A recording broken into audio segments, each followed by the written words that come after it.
Месяц Рамадан в разных уголках мира. Сегодня расскажем о Узбекистане.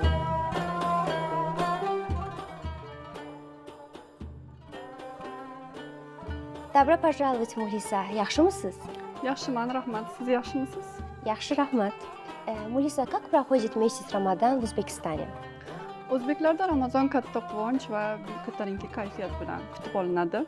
Masjidlar obodonlashtiriladi, xonadonlarda dasturxonlar tuziladi va mehmonlarni kutib olishga hamma tayyor bo'ladi.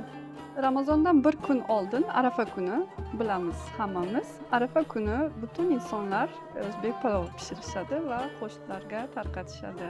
Arafa kuni hamma palov yeydi. Onam saharlab sahurda bizga qurut degan bir milliy ovqatimiz bor. Qurutni suvga ko'taradi va bu suv bilan qurutdan bizga sho'rva pishirib berardi. Bu sho'rvani ichgandan keyin kechqurungacha, iftor vaqtigacha och qolmas edik. Osh bo'lsin, Mulisa. Rahmat, sog' bo'ling. Мулиса, расскажите нам о любимом воспоминании о Рамадане из вашего детства.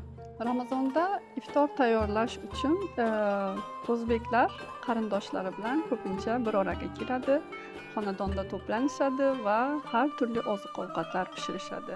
O'zbeklarning Ramazonda eng sevimli shirinliklaridan biri nishonla bo'lib, uni har yil dadam olib kelardi va iftorimizni shu bilan ochar edik. Shuningdek, Ramazon kechalarida bizga humo qushi haqida rivoyatlar aytib berishar edi. Agar bir oy davomida ro'zani to'liq tutib chiqarsak, Laylatul Qadr kechasida humo qushini ko'rsak, butun niyatlarimiz amalga oshishini aytishar edi. 9 yoshimdan e'tiboran ro'za tutishni boshlaganman. Qadr kechasi kelganda esa ayam va dadamga meni uxlab qolsam turg'ilishlarini aytardim, chunki humo qushini ko'rgim kelar edi. Ammo doim uxlab qolardim va humo qushini ko'rmadim. Aslida bu rivoyat bolalarni ro'za tutishga o'rgatish va ularga rag'bat berish uchun juda yaxshi tutqi bo'lgan ekan. Ramazon oyida eslagan narsalarimdan yana biri kechqurunlari bolachalar uyma-uy kezishib Ramazon deya bir ashula aytishardi. Bu ashula hali ham quloqlarimda, esimda. Xohlasangiz aytib beraman. Ramazon aytib keldim eshigingizga, Xudoyim o'g'il bersin beshigingizga. O'choqda kul, qarmonda pul, chiqara qoling 1000 so'm pul. 1000 so'm pulni bog'i bor, bog'ida anori bor. Bu ashulani ko'chada aytib yurishar va eshiklarimizni taqillatishardi.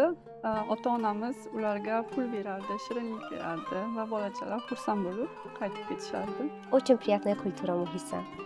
Ramazon oyi bitgandan keyin Hayit bayramida saharlab ozonda erkaklar namoz qilgani chiqib ketishar edi. Biz esa oyimiz bilan ularning namozini tugashini kutar edik. Namoz tugagandan keyin masjidlarda oldida kichkina bozorchalar qurilar edi va bu bozorchalarda pashmak sotilar edi. Pashmak ham juda ham yoqtirgan shirinligim edi va bu pashmak uchun dadamni namozini bitirib bizni bu bozorga olib chiqishini sabrsizlik bilan kutar edim.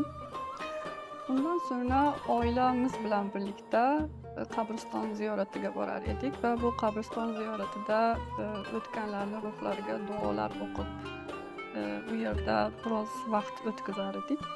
Undan so'ng qarindoshlarimizni ziyorat qilish uchun mahalla aylanar edik va ota-onamiz bilan birga dodalarimizga, momolarimizga borardik va ularning qo'llarini o'pardik.